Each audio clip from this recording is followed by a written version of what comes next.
활기찬 하루를 시작하려면 반드시 필요한 조건, 바로 숙면입니다. 이 평화로운 시간을 방해하는 주범, 코골이인데요. 주변을 힘들게 할 뿐 아니라 본인의 건강에도 경고 신호가 될 수 있습니다.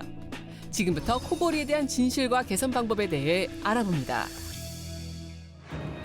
20년 넘게 수면과 건강을 연구하며 다양한 기구를 개발해온 수면 전문 발명가를 만났습니다. 첫 번째 질문, 코골이는 왜 생기는 걸까요?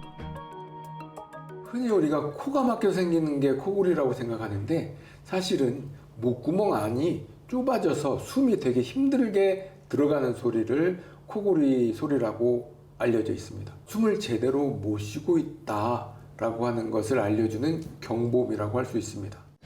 코골이의 가장 큰 문제는 건강에 악영향을 줄 수 있다는 점인데요.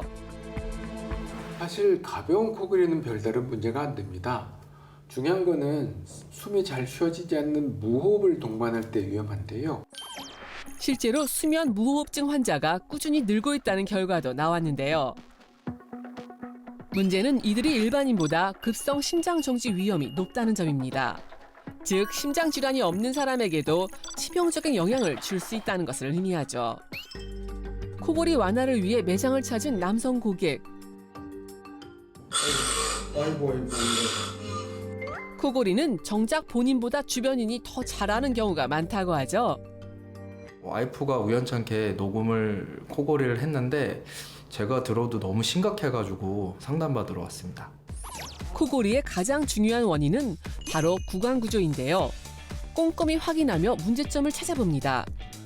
혀가 가장 큰 원인이에요. 보니까 혀가 이렇게 길고 두껍고 그다음에 그 이빨 자국이 심하게 찍혀 있었거든요. 혀 둘레에. 그러면 구강보다 혀 사이즈가 크기 때문에 근육에 힘이 풀리면 뒤로 쓱 말려 들어가면서 기도를 막아버리게 돼요.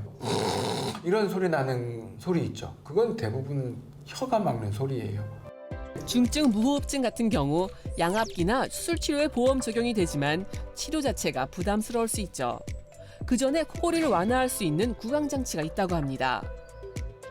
구강장치가 경증이나 단순 코골이에 쓰인다고 하는 게 바로 이 1세대 장치를 말하는 겁니다. 진화 발전을 시켜서 3세대를 개발했을 때 이거는 중증 무호흡증에 효과가 있음을 국가공인 임상시험을 통해서 입증을 했고 4세대를 지나서 이제 5세대까지 혀를 직접적으로 제어하고 컨트롤할 수 있는 이 단계까지 진화를 했다는 것입니다. 혀가 기도를 막지 못하도록 해주는 건데요. 원천적으로 혀가 뒤로 처지지 못하게 지지를 해주기 때문에 좀 더 근본적인 해결 방법이라고 할 수 있겠습니다. 효과 검증에 이어 특허까지 취득하며 안전성과 신뢰성을 더했다는데요. 코막힘으로 생기는 코골이에는 이런 코 호흡을 개선해주는 비강 확장기가 도움이 되고요. 자다가 턱이 자꾸 밀려 들어간 사람들 있죠. 턱을 앞으로 내밀어주는 기구가 필요하고요. 입을 벌리는 사람들은 이처럼 코로 숨을 잘 쉴 수 있게 해주면서 잡아주는 제품이 필요합니다. 구강에 착용하는 장치이기 때문에 제작자와의 소통이 무엇보다 중요한데요. 사용 후 피드백이 오가야 제대로 된 효과를 기대할 수 있습니다. 원인을 제대로 알게만 하면 그 원인에 맞는 해결 방법은 있습니다. 방법을 찾아서 성공적인 결과를 얻을 수 있도록 최선을 다해 도와드리겠습니다. 코골이 없는 숙면이 내일의 활력이 됩니다. 놓치지 말고 챙겨보세요. Singing the moon.